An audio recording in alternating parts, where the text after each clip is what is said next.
నమస్తే, welcome to four sides TV. నేను Revathi. పహల్గాంలో ఉగ్రదాడికి operation Sindoor తో భారత్ ప్రతీకారం తీర్చుకుంది.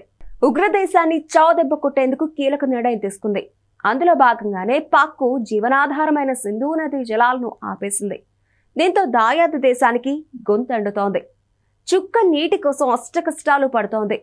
మొన్నటి వరకు వరదలు, ఇప్పుడు వాటర్ క్రైసిస్ తో పాకిస్తానీయులు అల్లాడిపోతున్నారు. ఈ క్రమంలోనే పాక్ పాలకులు రెచ్చగొట్టే వ్యాఖ్యలు చేస్తున్నారు. ఆ కామెంట్స్ కు స్ట్రాంగ్ కౌంటర్ ఇచ్చింది ది గ్రేట్ భారత్. సింధు నది పరివాహక ప్రాంతం నుంచి వచ్చే నీటిపై 80% ఆధారపడిన పాకిస్తాన్ ప్రస్తుతం తీవ్ర నీటి సంక్షోభాన్ని ఎదుర్కొంటోంది. భారత్ సింధు జల ఒప్పందాన్ని నిలిపివేసింది. దీనివల్ల నీటి ప్రవాహాన్ని మళ్లించడం సాధ్యమైంది. దీంతో పాక్ కేవలం 30 రోజులకు సరిపడా నీళ్లు మాత్రమే అందుబాటులో ఉన్నట్లు తెలుస్తోంది. ఈ క్రమంలోనే నీటి కొరత ప్రమాదం ఉగ్రదేశానికి పొంచి ఉంది. సింధు నది పరివాహక ప్రాంతం నుంచి వచ్చే నీటితోనే పాకిస్తాన్లో దాదాపు 80% వ్యవసాయం సాగవుతోంది. పహల్గాం ఉగ్రదాడితో వాటర్ కు అడ్డుకట్ట వేయడంతో ఇప్పుడు పాక్ తీవ్రమైన నీటి సంక్షోభాన్ని ఎదుర్కోవాల్సిన పరిస్థితి ఏర్పడింది. అంతేకాదు, సింధు నదిపై అనేక ఆనకట్టలు, ప్రాజెక్టులు కట్టేందుకు సిద్ధమైంది. దాయాది దేశం శాశ్వతంగా తోకజాడించకుండా ఉండాలంటే ఆ తోకను కత్తిరించడమే బెటర్ అనే భావనలో మన దేశం ఉంది. ఈ ఏడాది చివరి నాటికి సింధు నది ప్రవాహాన్ని భారత్ మార్చగలదని పలువురు నిపుణులు అంచనా వేస్తున్నారు. అదే జరిగితే మాత్రం పాక్ తీవ్ర నీటి ఎద్దడిని ఎదుర్కోవాల్సి వస్తుందని చెబుతున్నారు. ఏప్రిల్లో పహల్గాం ఉగ్రవాద దాడి జరిగిన తర్వాత 1960 నాటి సింధు నది జల ఒప్పందాన్ని భారత్ నిలిపివేసింది. దీంతో ఇకపై భారత్ నీటి పంపిణీ నిబంధనలకు కట్టుబడి ఉండదన్నమాట. దిగువకు నీటిని విడుదల చేయాల్సిన అవసరం కూడా ఉండదు. ఈ ఒప్పందం ప్రకారం పశ్చిమ నదులైన సింధు, జీలం, చినాబ్ జలాలను పాకిస్తాన్కు విడుదల చేయడానికి భారత్ అంగీకరించింది. అయితే తూర్పు నదులైన బియాస్, రావి, సట్లెజ్ జలాలను మన దేశ అవసరాలు తీర్చేందుకు వాడుకుంటున్నారు. భారత్ పూర్తిగా సింధు జలాలను నిలిపివేయలేదు. సమ్మర్లో మాత్రం నీటి లభ్యత తక్కువగా ఉండడంతో ఆనకట్ట కార్యకలాపాల్లో చిన్న మార్పులు చేస్తే అవి కూడా పాక్లోని జనసాంద్రత కలిగిన ప్రాంతాల్లో ప్రభావితం చేస్తాయని చెబుతున్నారు.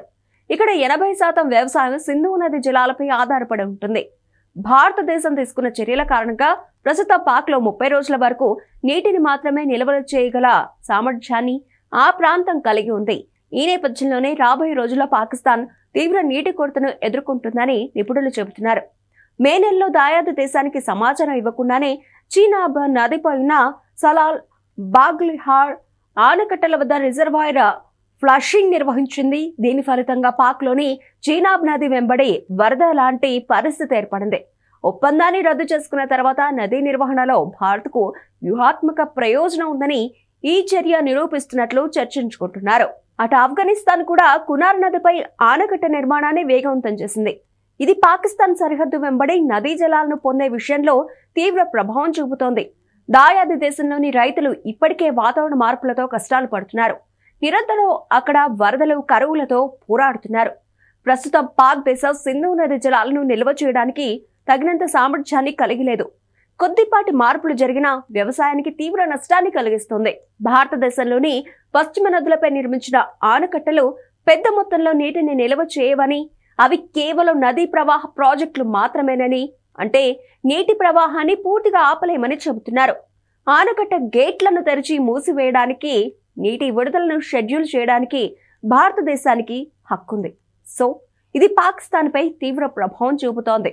సింధు జల ఒప్పందాన్ని నిలిపివేయడం అనేది పాకిస్తాన్ సౌదీ రక్షణ ఒప్పందంతో ముడిపడి ఉందని నిపుణులు చెబుతున్నారు. ఈ ఒప్పందం తర్వాత సౌదీ అరేబియా పాక్ కు మద్దతు ఇస్తుందని భావిస్తున్నారు.